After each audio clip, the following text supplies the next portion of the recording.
আমাদের সন্তানরা যদি আজকে বড় হয়ে যায়, সুস্থ হয়, তারা বাবা মার উজ্জ্বল করবে।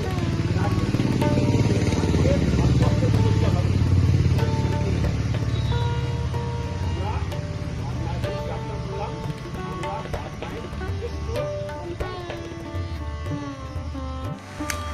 আট, 2 নম্বর পেটি, 1, 2, 3, 4, 5, 6, 7, 8, 3 নম্বর পেটি, 1, 2, 3, 4, 5, 6, 7, 8।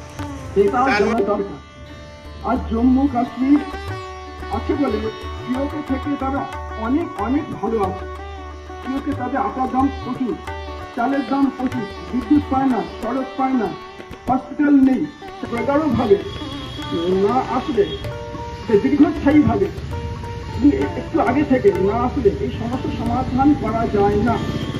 মানুষজনের মধ্যে যদি ওই জন্য চেষ্টা করবেন বাচ্চাদেরকে বলা, তারা যেন একটু জোরে পড়ে, চিৎকার করে পড়ে, পড়াটা তাড়াতাড়ি করতে হবে। তাহলে পড়ার আগে আমাদেরকে এই ধ্যানগুলো করা দরকার। শুধু আমরা সাধারণত যেগুলো করি, আমরা কিন্তু একটা শরীর খারাপ, সঙ্গে সঙ্গে ডাক্তারের কাছে যাচ্ছি, 500 টাকা ফিস দিচ্ছি, ডাক্তার বলছে এটা খাও ওটা খাও। শুধু খাওয়া দাওয়ার মাধ্যমে নয়, আমাদের শরীরে শুধু আমরা সাধারণটা চিন্তা করে পৃথিবীতে শুধু মানুষ ছাড়া আরও তো জীব জানোয়ার আছে, 2 থেকে 3 লক্ষ প্রজাতির জীব জানোয়ার পৃথিবীতে আছে। তো তারা তাদের শরীরটাকে কিভাবে সুস্থ রাখছে? তারা তো ওষুধ খায় না, তারা তো ডাক্তারের কাছে যায় না। আমরা নয় মানুষ যাচ্ছে, তারা কিভাবে যায়? কিন্তু তারা কিন্তু প্রাকৃতিক জিনিসগুলো তারা ইউজ করে, তারাই